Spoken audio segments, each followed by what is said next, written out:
Hey, what's up? It's the Field with Preston Hiefield. Thank you all so much for listening, liking, and subscribing on YouTube, Substack, Apple, and Spotify. Coming up on the pod today, we had the ESPN upfronts in New York City at the Havitas Center, I believe, in good old Hudson Yards. Need to make it out there someday. Would love to. I was reading, I've known about it for like probably 15 years, having been a former ESPN intern there and having worked at the ESPYs, but I was like, man, how do I get out there? And is it open to the public? And it looks like it might be open to the public. There are thousands of people who get to attend. However, obviously, a lot of those are advertisers. You might need a media credential. I'm guessing you need a media credential because it's a whole Disney operation. CEO's there. Jimmy Kimmel's there roasting, ESPN and Disney and himself, etc. So I imagine, as I talk about it now, you definitely need to be credentialed. But would be fun to make it out there. Maybe I'll get a credential someday, or even be lucky enough to be employed by Disney. Who knows? Okay, coming up on the pod. At those upfronts, ESPN released a bunch of college football inventory to its advertisers, basically to hype it up first couple of weeks of the season. And I have some stats behind that. Read the ESPN press release. I'm a college football ESPN media nerd, so I'm going to go ahead and just go through the college football schedule drop. Some notable games, notable dates, notable game day appearances.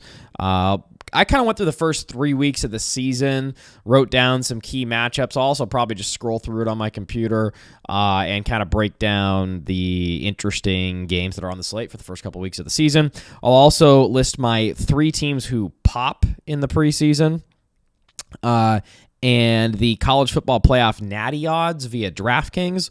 Talk a little bit about those as well. And finally, I'll put a bow on another amazing LeBron season. Year 23, age 41, and he was easily the best player on his team in the postseason. So we will put a bow on that. It's a hot topic right now. People feel in all sorts of ways. So let's get started. Okay, the ESPN college football schedule drop has happened at the Disney upfronts in New York City. Would love to make it there someday. Good old Hudson Yards. Disney CEO gets up and speaks. Jimmy Kimmel roasts some people. Olivia Rodrigo sings on the stage. Peyton Manning, Eli, Des Howard, Kirk, a bunch of people are there. In years past, they have various ESPN top personalities, SVP, Stephen A., etc., go up there and kind of talk about Disney. Basically grease up the network to the advertisers, and then all the advertising slots get sold if they haven't been already, and away we go. And it's also a way to kind of hype up the college football season, in my eyes. Hype up the college football season. Obviously, ESPN is under the Disney umbrella. It's a good time of year to kind of tease the schedule a little bit. And so ESPN went ahead and did that. Also dropped a press release. Amanda Brooks, great PR communications gal for ESPN, wrote a whole article about it. Like I mentioned, I've always wanted to go to the upfronts. I'm sure I'll make it there someday, either hopefully as an employee or as a media member. But I can't find video for it. But there are media outlets who get in there, write a bit about it. So I read a couple articles. And also read the ESPN press release, and I'm going to dig into that now. I do think that it's just kind of fun to talk about the best matchups of the upcoming college football season, and particularly the ones that are on ESPN, because we've known these matchups for a while now, but we now get the kick times and other little nuggets such as, game day is going to be here and here. So I kind of just wanted to run through it and give you guys the highlights from the ESPN press release. And there's nothing, I'm not trying to blow your mind with any kind of takes here. I'm just gonna run through it. Okay, so let's break it down. ESPN college football press release, week 0, Saturday, August 29th. By the way, to my knowledge, we have 3 international college football games this year in the P4. 2 of them are more well-known. You have the Aer Lingus College Football Classic in Ireland, a.k.a. the Ireland game. This game's been on the slate for a couple of years now. North Carolina against TCU.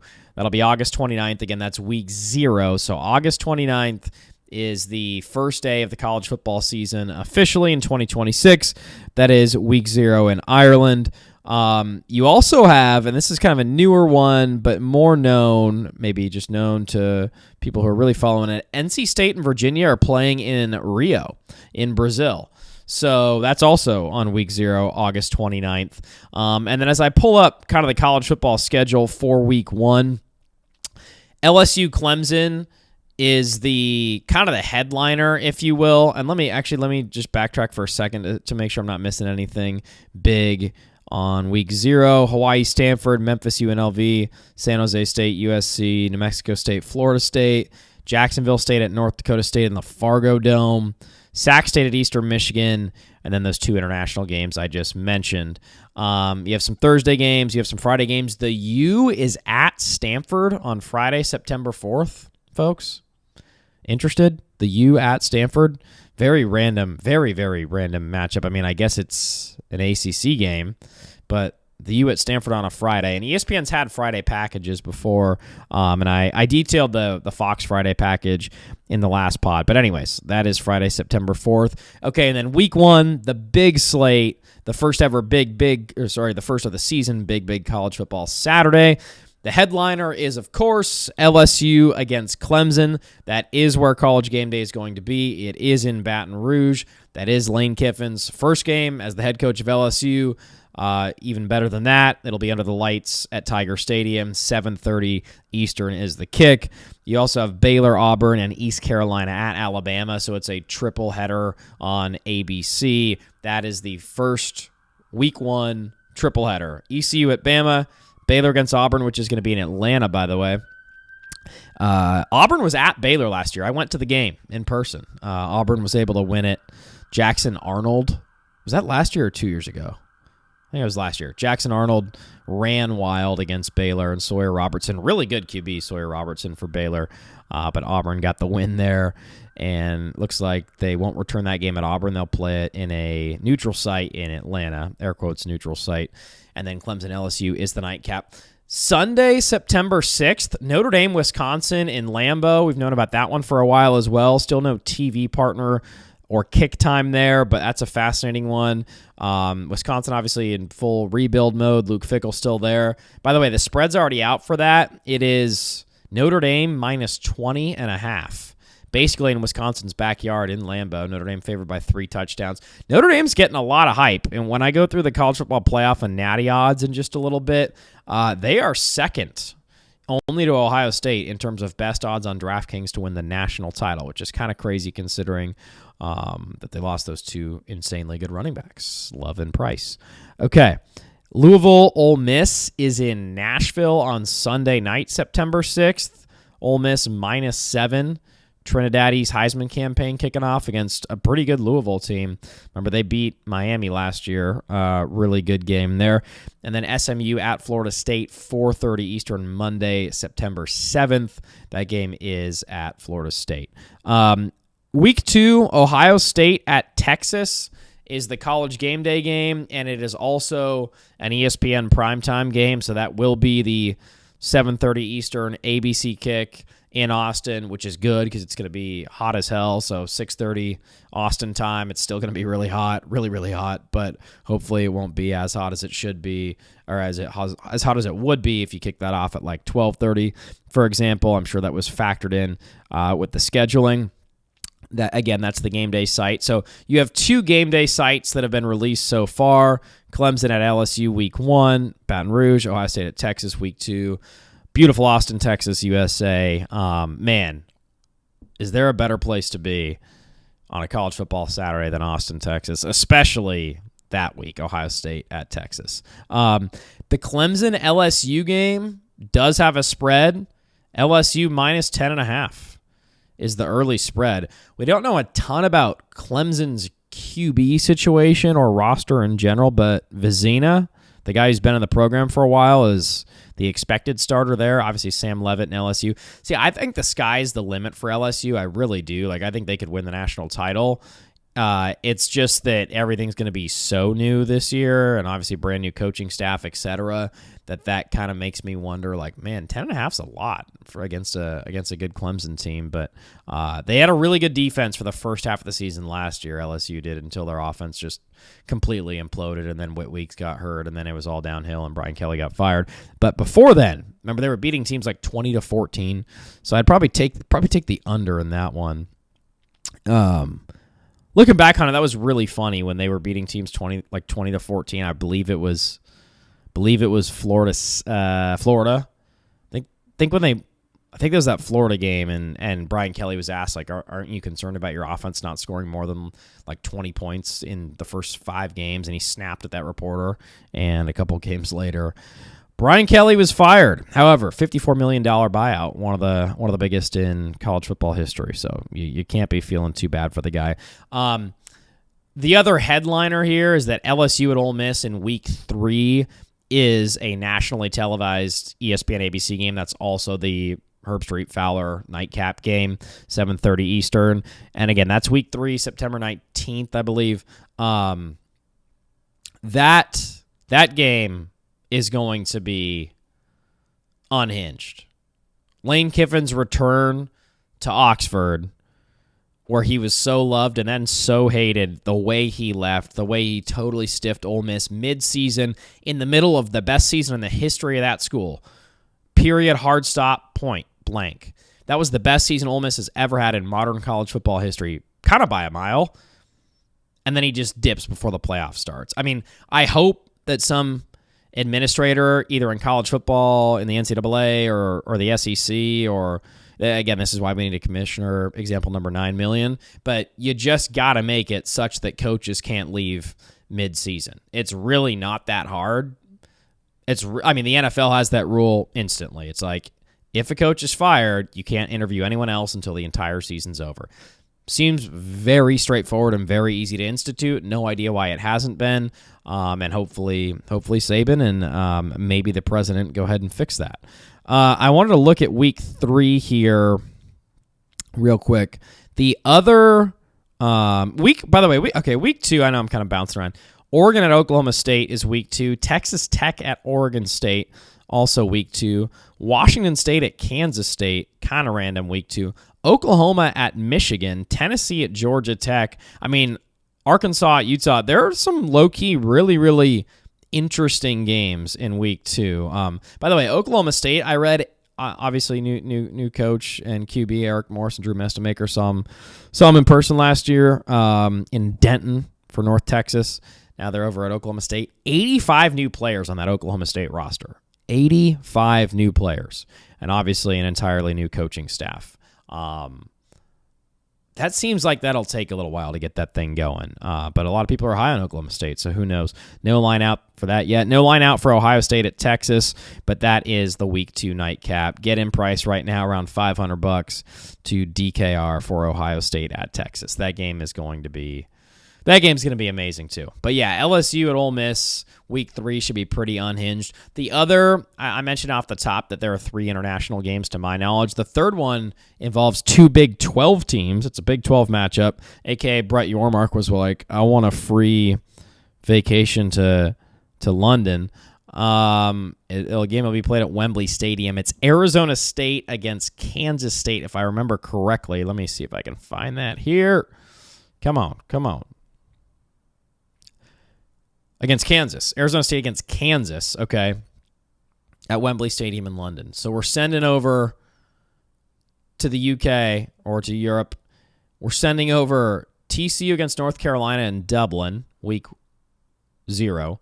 And then Week 3, we're sending over Kansas against ASU, just FYI, Wembley Stadium. That'd be a fun one to be at. I mean, who knows what Arizona State's going to be this year after losing Leavitt and other players, and then Kansas been on the rise for a while, kind of from the depths of college football hell, basically.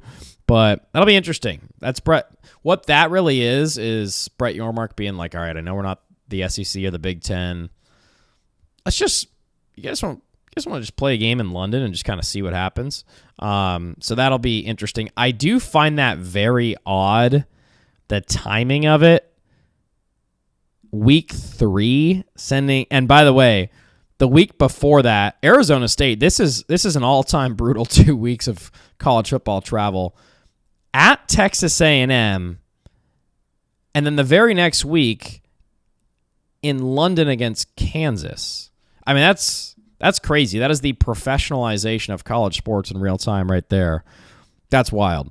Some other week 3 matchups. Let's see if anything's jumping out here. Michigan State at Notre Dame. Again, obviously I mentioned LSU at Ole Miss is the headliner, the unhinged headliner for sure. Kentucky at A&M. Florida State at Bama. A little revenge game for Bama there. Florida State and Thomas Castellanos absolutely slapped Bama around week 1. Concussed Ryan Williams. Georgia at Arkansas. Florida at Auburn. Kind of interesting games there. So again, that's week 3. Purdue at UCLA. Let's see if anything else jumps out. That's really it for week 3 at the moment. Again, LSU at Ole Miss, 7:30 Eastern. Man, that'll be awesome.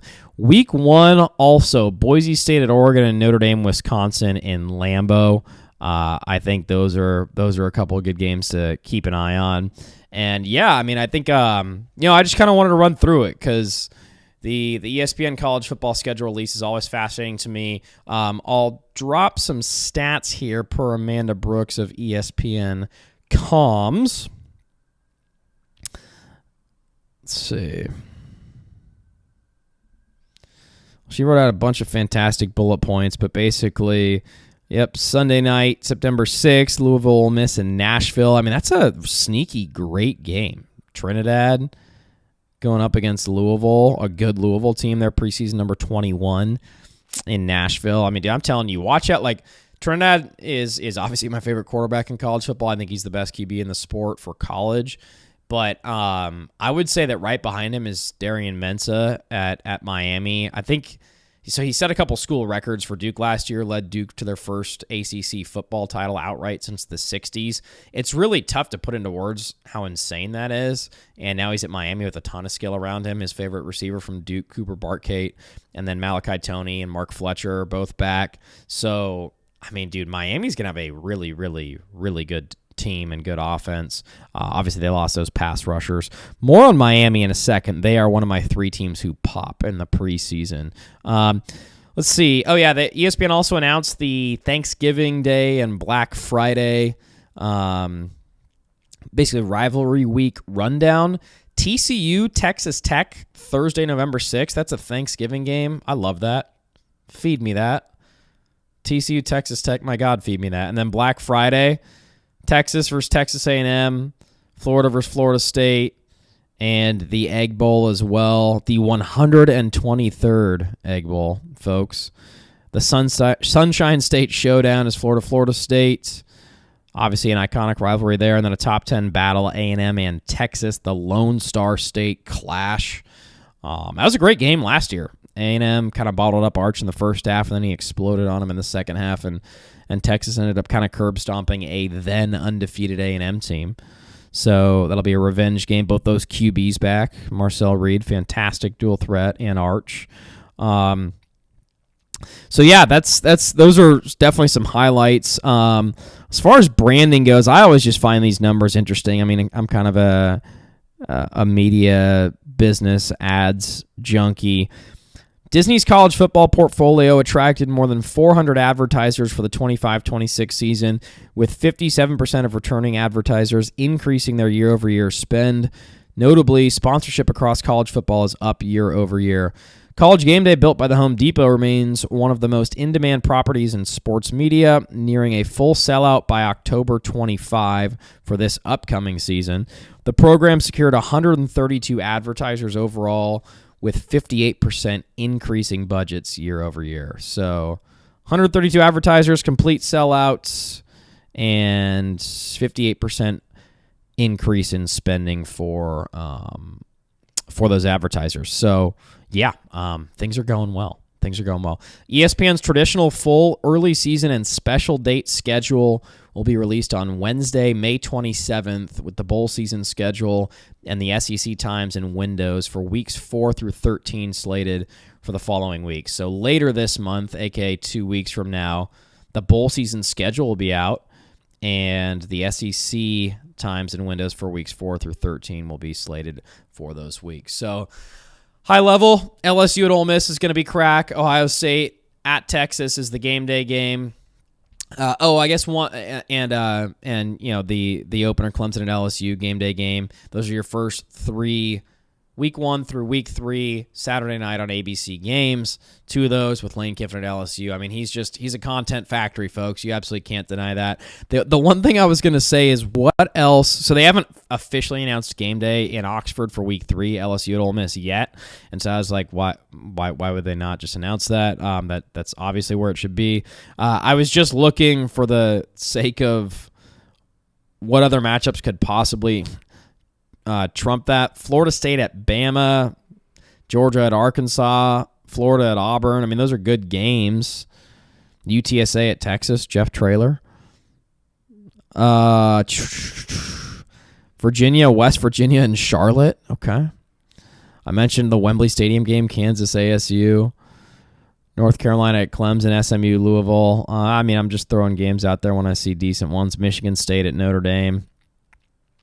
But, pretty clear that that good old LSU at Ole Miss should also be the game day game in Oxford there, week 3. Man, college football's low-key almost here. June, July, August. 3 months, until mid-August, which means the season is basically here. All right, hope you guys enjoyed that rundown.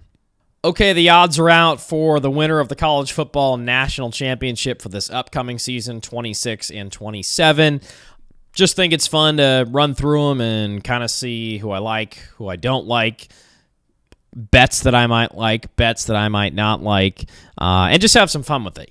We're just talking ball and having fun. You don't need to hop on the mic to have a scorching hot take. You just want to hop on and have some fun. So let's look at it. I'll just go down the list for a little bit. This is on ESPN.com. Odds presented by DraftKings, but Brendan Sorsby, you can't bet on this. Too soon, maybe. Ohio State, first place, plus 650. Highest odds to win the national championship. That is fascinating, given all that they lost on defense. Notre Dame, number 2, plus 700. Best odds. To me, that's also surprising. I mean, you lose Jeremiah Love and Jadarian Price. You do bring back C.J. Carr and Jaden Greathouse and Jordan Faison. And some other good players. I do like 34 on their defense, their team captain. Drake, really good linebacker. Did get beat on that AM play last year, but really good linebacker. They have a couple guys in the secondary who are supposed to go like first round as well. And obviously they made the national title game 2 years ago, and Marcus Freeman's an A-plus coach. So I guess no hate on it, but a little interesting that they didn't even make the playoff last year, lost their 2 best players, and are second on the list. Indiana, plus 750. So they lost an insane amount of talent from last year. I went through the list on my previous pod. Aiden Fisher, D'Angelo Pons, their top 2 receivers, their top 2 running backs. Obviously Mendoza, who in my opinion is a generationally great QB for a program. I think neck up. He's the best QB I've seen in college football since Andrew Luck. And I'm talking neck up, not all the physical traits, although he threw an incredible spiral, has deadly deep ball accuracy. I mean, he has everything you want in a QB size. But the processing, understanding when to throw it away, I'm serious. I think the most impressed I was with him all season was that Ohio State game when they literally only scored 13 points, because Ohio State's D-line absolutely obliterated Indiana's O-line in that game, and he was so great that he knew when to throw the ball away. He knew when to take sacks. He took some nasty hits. First play of the game, I think it was Caden McDonald. I mean, not just knocked the wind out of him, like knocked the wind out of his soul. And he was on the ground for a while, and his brother, Alberto, now GA Tech's QB1, had to come in for a play. I was so impressed with him in that game. Obviously, he throws the back shoulder touchdown to Surratt in that game that no one all season figured out how to guard. Anyways, I just think the world of Mendoza. I think he's generationally great, and he'll be really tough to replace. But as long as Sig has an experienced QB, and again, he's rolling with the same formula. Josh Hoover, 23-year-old, fifth-year guy. I've seen him a couple times in person. Played at TCU. Really mobile guy, really strong arm. Little shorter than Mendoza, but he's kind of the Mendoza copy. It'll be tough to replace those receivers and those running backs, and Aiden Fisher, the linebacker, and Pons, the DB, among other guys. They do have a couple of D linemen returning, Mario Landino, a couple other guys, big guys up front who are great. And they lost a couple of really, really good D linemen towards the end of last season, and were still able to dominate in the run game. That's To me, that was the craziest part about Indiana's season last year is how insanely good they were against the run. They held Alabama to that historically low rushing total in that 38-3 Rose Bowl win. They completely dominated the line of scrimmage against Ohio State. There were so many times when Ohio State just needed a yard or two, tried to run it and couldn't. Indiana's D-line last year was just incredible. Obviously, they bring back both coordinators, so that's huge for them. Texas, plus 750. Tons of talent. Added Hollywood Smothers, added Raleek Brown, added Cam Coleman. Tons of offensive talent. They did lose a lot on defense. Michael Taff, Anthony Hill. I think Colin Simmons is back, but they did lose Ethan Burke. They lost. They lost a ton of talent from that defense. I don't know, man. We'll see. We'll see with Sark. I have all the faith in the world in Arch and all the faith in the world in the skill there. The O-line being that bad last year was the story of their season. They couldn't protect Arch at all. If you just can't, flat out can't protect, you don't really have a shot. So we'll see if they upgraded there. Oregon at plus 800. They bring almost everyone back. Some newness on the O-line, but both running backs, two amazing receivers, great tight end Jamari Johnson, obviously Dante Moore, and maybe above all else, a dominant front four on defense. Mateo, Uiagalelei, Tatum Tuioti, Amari Washington, Bear Alexander. All those guys are back. You add Coy Parrish in the secondary. You have Jerry Mixon back, Devin Jackson. You have some other linebackers back. I did see Blake Purchase has gone in the portal to Ole Miss, but a lot of young, promising talent in that front seven, and then the entire front four are all dudes who are just incredible last year and have been their whole career. Again, very much Ohio State vibes from a couple of years ago when they had Jack Sawyer and JT and all those seniors back who had been with the program for a long time. It's kind of like that on Oregon's front four this year. I'll get more into Indiana, Oregon, and Miami in a second, but Georgia at plus 1,000. I like Georgia this year. Gunnar Stockton's back. That's huge. KJ Bolden in the secondary's back. Ellis Robinson in the secondary's back. We'll have to see what that front seven's like. It was so weird seeing them get torched. And again, Trinidad is just unbelievable. But they got torched twice by Trinidad, a.k.a. Trinidad. Gave up 39 in that quarterfinal loss. I don't think I've ever seen... that Tennessee game was wild because Tennessee just kept throwing jump balls. Joey Aguilar to Chris Brazel, and it kept working. One-on-one coverage, jump ball at Neyland, and it just worked. I was going to say, besides that game, I don't really recall Georgia giving up 40 or close to 40. Ole Miss scored 39 in that quarter. It's crazy how good Trinidad was and how great the Tennessee offense was. Josh Heupel's a tremendous offensive coach. But my point is, let's see Georgia get back to a little bit more dominant levels. They were dominant against Texas. They had times where they were dominant last year on defense, but I think you want to see it full time to feel great about putting them as your Natty favorite. The U at plus 1,500, I would actually have them a lot higher. Both coordinators back. I think a massive upgrade at QB and Darian Mensah. Again, I do think Carson Beck's arm got so insanely effed up with that hit he took against Texas in the SEC title game before half last year where he got knocked out of the game, needed surgery, knocked out for the season, needed surgery. Such a dumb Hail Mary call by the Georgia offense at the end of the half there. Just put him in harm's way and really fucked his arm up.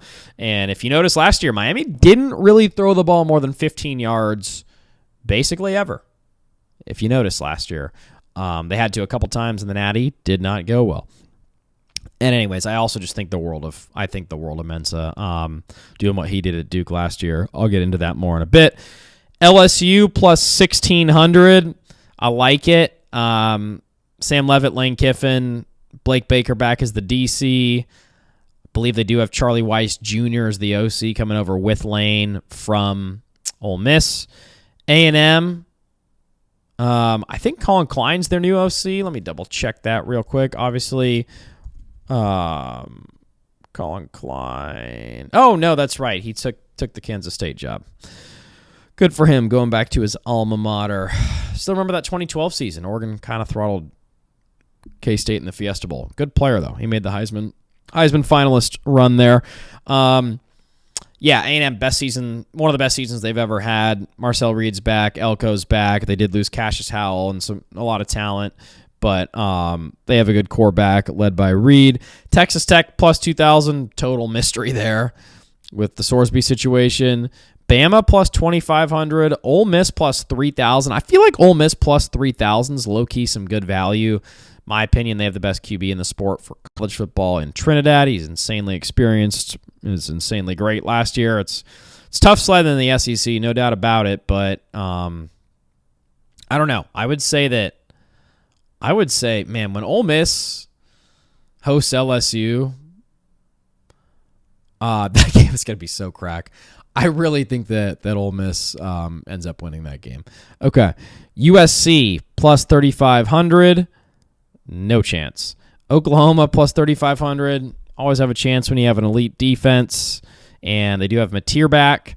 And two really good receivers, by the way. Satania, and who's the other dude they got? They just got a transfer. Oh, Parker Livingston from Texas. So Satania, Livingston, and Mateer, that's a pretty great trio on offense there and a dominant defense. Most of their defense is back, by the way. They did lose our Mason Thomas, unbelievable player. Best play of the season last year, in my opinion, with that strip sack and score against Tennessee. I think it was in Neyland. But that was an amazing game. That Oklahoma game at Tennessee, Tate Sandell went like 5 for 5, clinched the Groves of that game. Michigan plus 4,000. Don't hate it. Love Kyle Whittingham. Don't think Bryce Underwood got a fair deal last year with his head coach being, not a good dude, to put it lightly. And obviously his mind was elsewhere. So I could see them, a little sprinkle long shot. Certainly wouldn't expect it to happen. And again, it was really bad at times for Bryce Underwood last year, but I want to be clear, I don't fully blame him. I would certainly blame Sharon Moore instead. Love Kyle Whittingham, so maybe they bounce back. Penn State, Matt Campbell plus 5,000. And listen, I'm not going to go through this whole thing, but Penn State plus 5,000, Florida plus 6,000, John Summerall, Auburn, Alex Golish plus 6,500, Tennessee plus 6,500. Clemson plus 8,000. That has to be as low as they've been in a long time. That would probably be pretty good value if their quarterback turns out to be good. Missouri plus 9,000. Let me do a quick check. Where's Prabula at again? Did he go to... He's at Virginia now. Okay. Bo Prabula is at Virginia. Really? Okay. Let me get you a Missouri football depth chart check here. Who we got a QB for Mizzou? Austin Simmons. Interesting. That was the starting quarterback for Ole Miss last year until he got hurt, and then Trinidad became Trinidad. Okay. BYU plus 9,000. Good year for the Cougs last year. Really good year. Utah plus 10,000. SMU plus 10,000. UW plus 12,000. At this point, you're just kind of throwing money away. Iowa plus 12,000. South Carolina plus 12,000. Vandy and on down. Illinois plus 20,000. Let me give you like a random total long shot. Boise State plus 30,000. Yeah, I don't know. UCLA plus 60,000. Now you got Nico and Bob Chesney. The Sam Houston Bearcats. I mean, they shouldn't even have this on here. Sam Houston. Is this plus? Is this what I think it is? Plus 100,000? What does that even mean? You win like $10 million if they win the Natty? Okay, yeah. Anyways, you're just kind of wasting your time down there. It's just kind of funny to look at. Of the Power 4 teams, who has the worst odds to win the Natty? Ooh, they got Purdue at plus 100,000. Oregon State, not a Power 4 team. Bless their hearts. Beaver Nation, Pac-12, rise up. It'll be a Pac-12 this year. Remember that, folks. It'll be the Pac-12 plus 200,000. App State. God, I love me some Sunbelt. Coastal. I'm just scrolling all the way down. I think it's got to be Purdue that has it's Purdue that has the worst Power 4 odds at plus 100,000 there. Boiler up. Anyways, who do I like in the value here? Definitely don't like Ohio State, just given how much talent. They lost so much talent on defense and obviously lost Carnell Tate as well. Was not impressed at all with Sayin last year. Or Ryan Day's play calling whatsoever. They absolutely need to open up the offense quite a bit more. Notre Dame plus 700. I mean, I think Indiana, I know they lost a ton, but as long as Sig is there and both the coordinators are, I put them up there. I'd put Oregon really high they have an insane amount of returning talent. I mean, this is a deeper discussion, but with Oregon, it kind of feels like if not now, when? And I know that's a lot of pressure to put on Lanning and Dante Moore and these guys, but like, I mean, man, it seems like this is their year. And I like Miami a lot too at plus 1,500. Any like the medium long shots, anything after that's kind of tough. I would say if Mateer can get it right for Oklahoma and that defense is dominant, plus 3,500's decent. But that's where I'm at. That is where I'm at. Okay, so with all that in mind, I want to give you my 3 college football teams who pop. Like the 3 teams, when I think about next year and the national championship discussion and who might do what and who's probably the favorite to do what, these 3 teams are really high on my list. And it's not going to be, I'm not going out on a limb here, okay? So just so you know, you're going to be like, sweet, nice, way to really reach here. But Oregon, Miami, and Indiana. When I think about the favorites to win the college football national championship next year, it starts with those 3 teams. And yes, Miami was just in the Natty, Indiana just won the Natty, and Oregon was just in the semifinals. So that would exclude who? Ole Miss, yeah. Who I think has the best QB in the sport.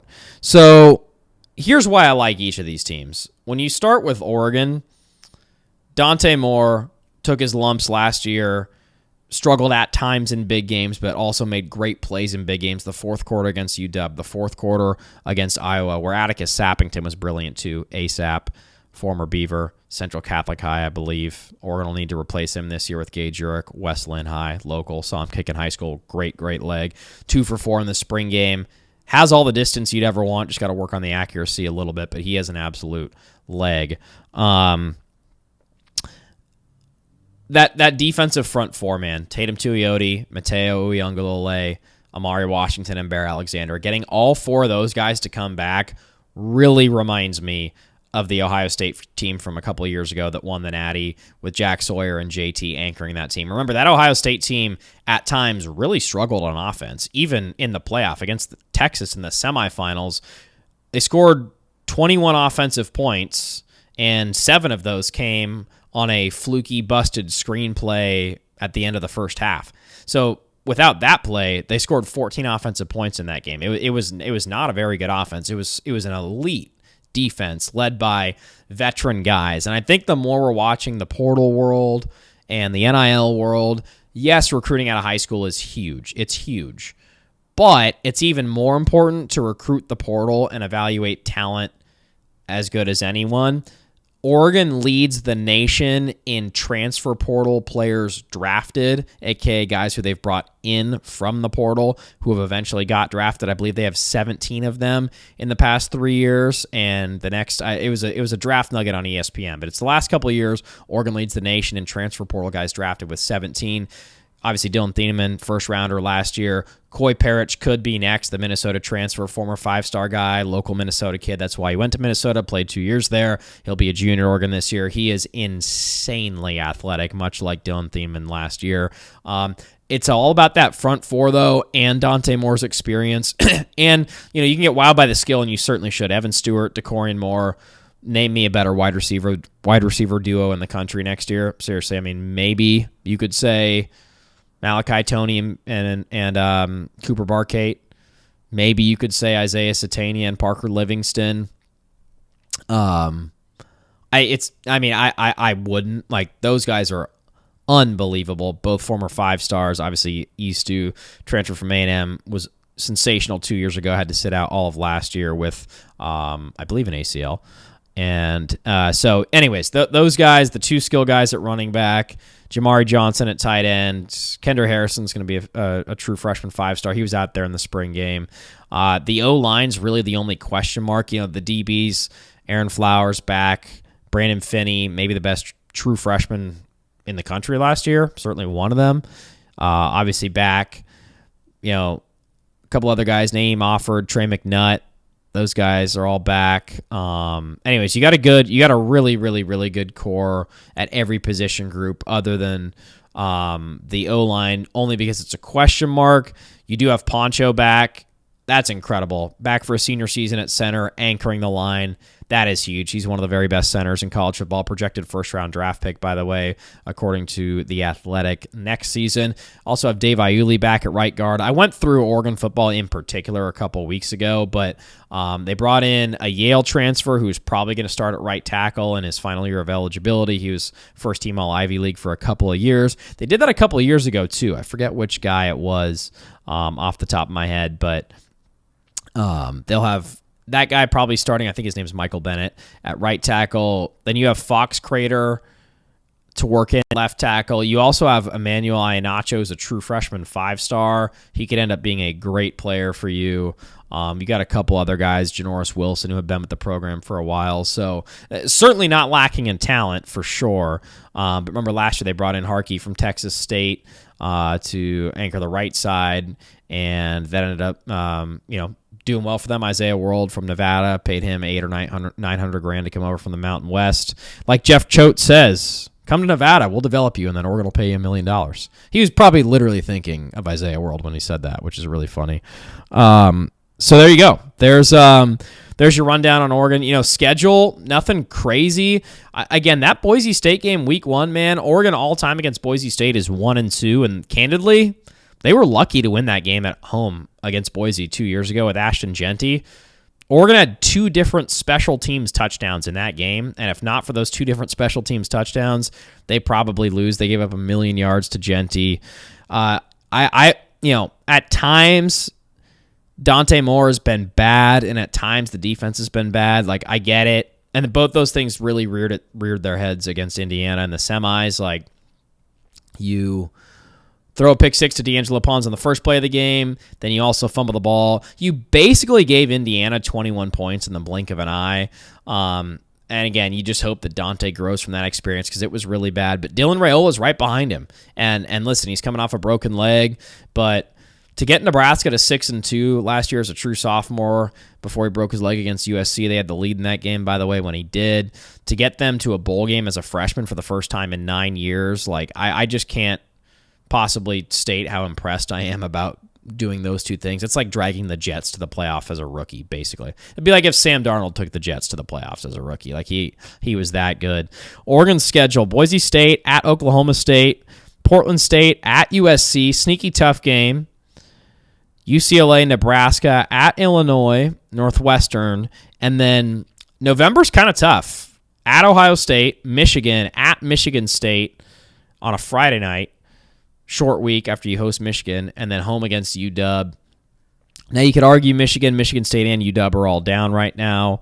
But again, Michigan State, new coach, Pat Fitzgerald, that's a road game in November on a Friday night. It's going to be frigid there. I mean, that's got 26-23 written all over it. UW at home. Again, I don't think much of Damon Williams or Jed Fish. No disrespect if they happen to watch this. I don't think much of them as a true threat. Michigan, all the respect in the world for Kyle Whittingham. We'll see on Bryce Underwood. That's totally a TBD after a rough true freshman year. And then obviously Ohio State. At Ohio State, yes, they lost 1 million dudes to the draft, but it's Ohio State. They bring in the next 5-star every year. They've probably had a bunch of 5-stars in waiting all over that defense, and we'll see who that is. Wasn't overly impressed with Sayin last year, though, and I do think that Oregon can get them at Ohio State. Last time Oregon was at Ohio State, coached by Mario Cristobal, quarterbacked by Anthony Brown, Oregon was able to win that game. C.J. Verdell, the hero in that game for Oregon. Oregon ran for like 300 yards on that Ohio State defense. Okay, so that's number one. Miami and Indiana are my other teams that pop.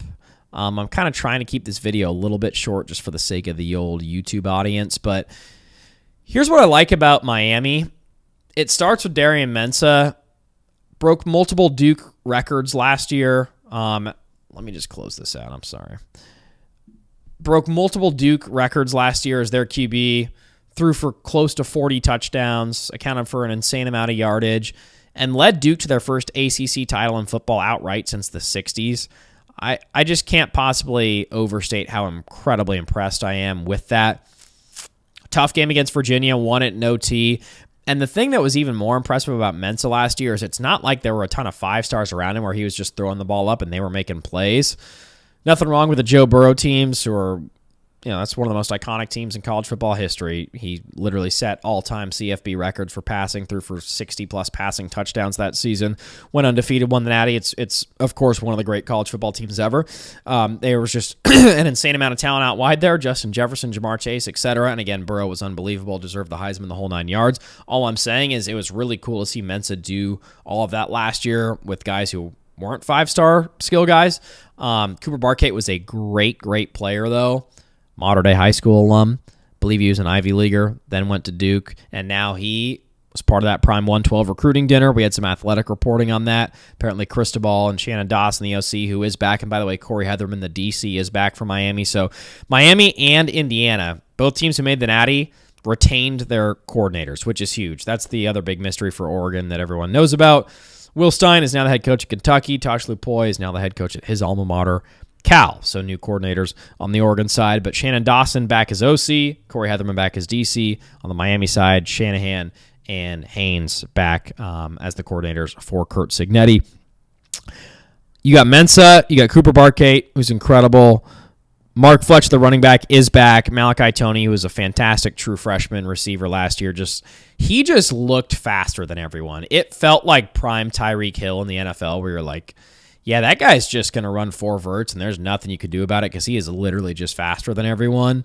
That was Malachi Toney last year. A lot of tunnel screens to him. I'd probably send him long. Again, I do think that was a Carson Beck arm issue, fresh off arm surgery. His arm got murdered by that Texas linebacker in that Hail Mary throw in the SEC title game 2 years ago. Man, I really think that Miami's going to be much better on offense this year because Mensa's going to be able to throw the ball deep. Miami couldn't throw the ball deep last year because of Beck's injury, and they're going to be able to do that this year. And Toney's a deep threat. Barkate is like a possession receiver, but also a deep threat because he makes crazy acrobatic catches. I think you guys are going to be really impressed with him. Dude, those two receivers, that quarterback who's also quite mobile, nothing crazy mobile, not Lamar or Deshaun Watson or anything like that, but definitely mobile enough to where you need to spy him. And then Mark Fletcher, just a bulldozer of a running back. Like, dude, Miami has so much talent, man. Big question with them. How do you replace Ruben Bain? How do you replace Akeem Mesidor? You would think by default they won't be nearly as good on defense. Both those guys were high first-round draft picks. Shout out to the Chargers for netting Akeem Mesidor in the 20s there.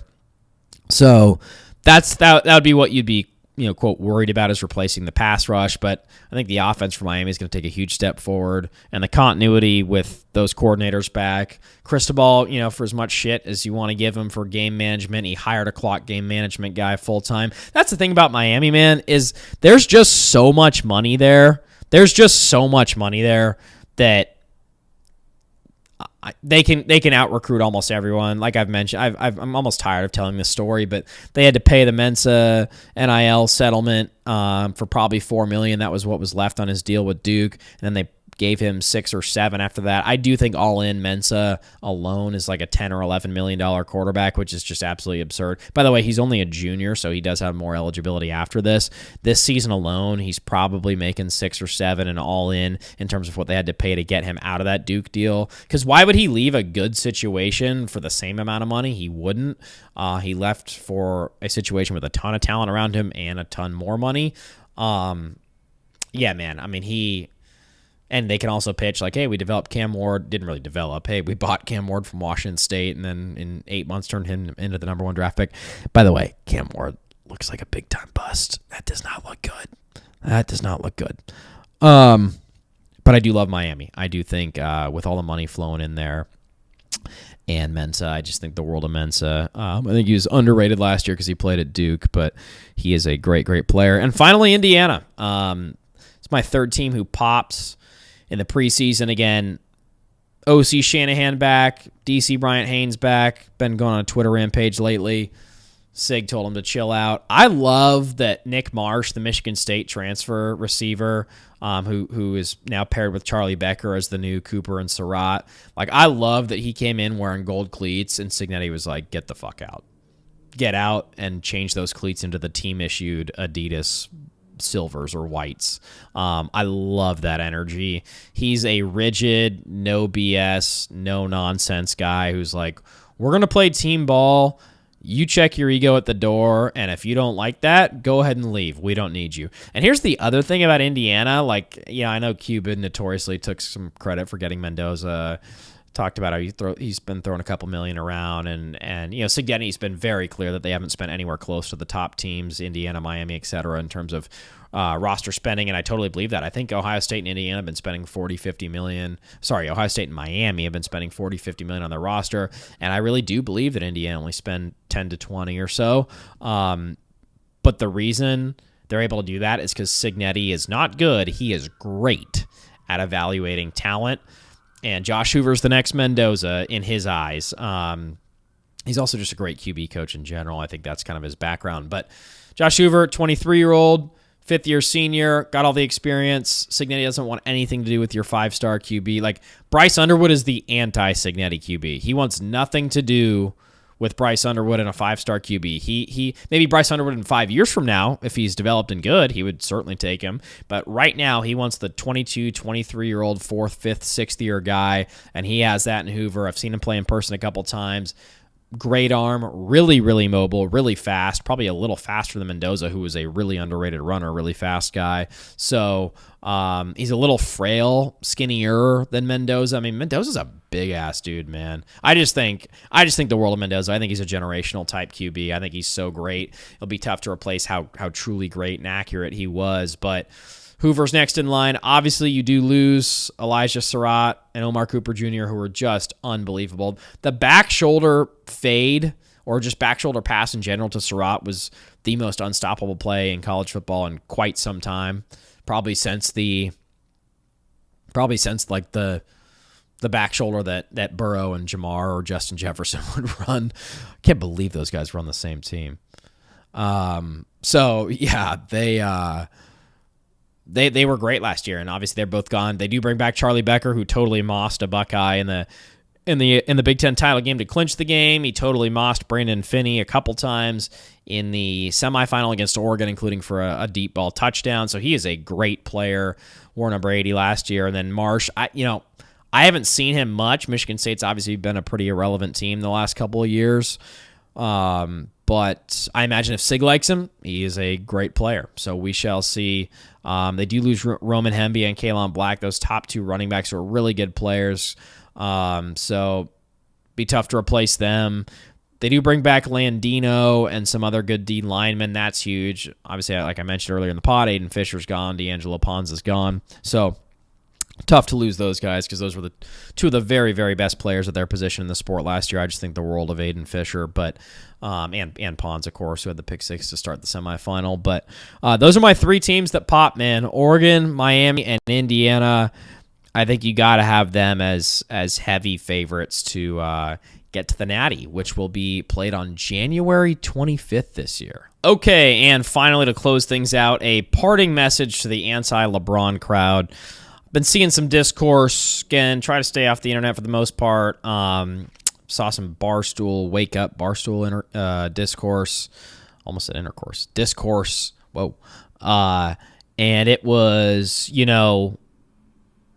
this season is not, or this Lakers tenure has not been a success for LeBron. That was basically the question. Like, hey, was his time with the Lakers, if it's up, which I don't think it is, if it's up, was his time with the Lakers a success?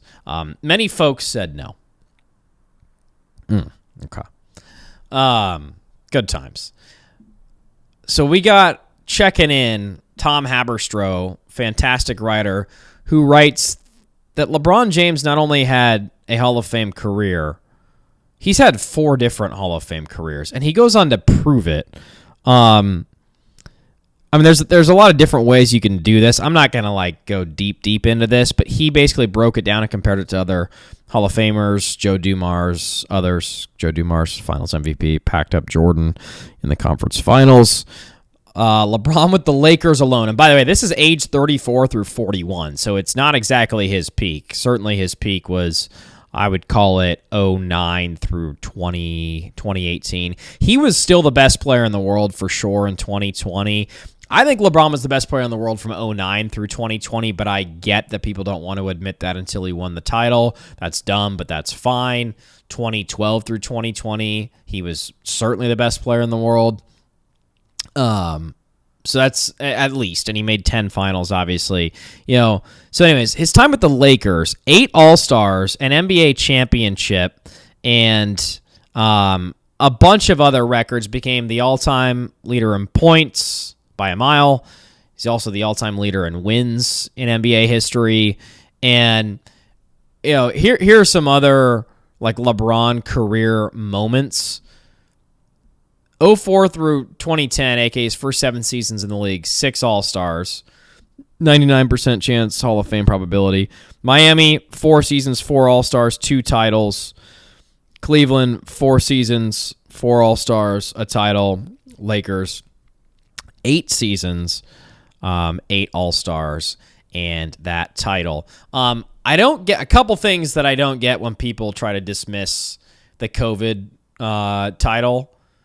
You know that the Lakers were the 1 seed, so it actually hurt them. It was actually punishment to have to go to the bubble and not get home court advantage. And by the way, how cool would that have been? It was still unbelievable, but how cool would that have been to win the title in the Staples Center, now Crypto, the year that Kobe passed away? They won the title the year that Kobe passed away, but like a couple months later, winning it at Staples Center, like that would have just been, I mean, it was already total chills, but it would have been chills on chills to do it at Staples Center. They were the best team in the league right before COVID hit. They packed up the Bucks, who were seen as their challenger. Giannis, many considered the second best player in the world at that time. They had no problem packing the Bucks up, and then in fact, come bubble, Bucks didn't even make the title. Miami did, and that was pretty quick work for the Lakers there. So I would just say, like, if you win a championship, like, remember, he goes to L.A., gets hurt, and they have all those bad young players, Kuzma, Lonzo Ball, whoever else the hell they were rolling out there. I don't even remember who. Remember, Magic Johnson got up when they drafted Lonzo Ball and said his name's going to be hanging on the rafters someday, and he's getting the instant Magic comparisons. Then obviously suffers a knee injury, which is unfortunate, but it was pretty evident pretty quickly. It wasn't really an all-star level player. Kuzma, same thing. And the other players. Anyways, he goes there. The next season, they bring in AD. They win the title. Like 6 months later, they win the title, and they were the best team in the league that year. I think that for some reason gets forgotten, that like people kind of act like they got screwed, or it was easier to win the title in the bubble, when in fact they would have actually had home court that entire time. And dude, winning a championship is obviously nothing but a massive success. And then here's the other part. You get to this year, and Luka is playing like a savage, 34-6-7, 34-7-7, something along those lines. Like, he's playing like an absolute savage, arguably the best player in the world, obviously led the league in scoring. And then he jacks up his hamstring before the playoffs, and he's out for 8 weeks and can't play. And LeBron still carries them through around. And by the way, no Austin Reeves for the first round, right? Against Houston. And that's a team that at times had KD, at times didn't. They beat the Rockets the game that KD played. Like, he was still easily the best player in a playoff series in year 23, age 41. That, as far as the GOAT stuff, I don't even get into that. I think, I think that's pretty settled at this point. I think anyone who pays attention, that element's pretty, we're good on that. I used to be like, man, you guys are idiots, and here's why.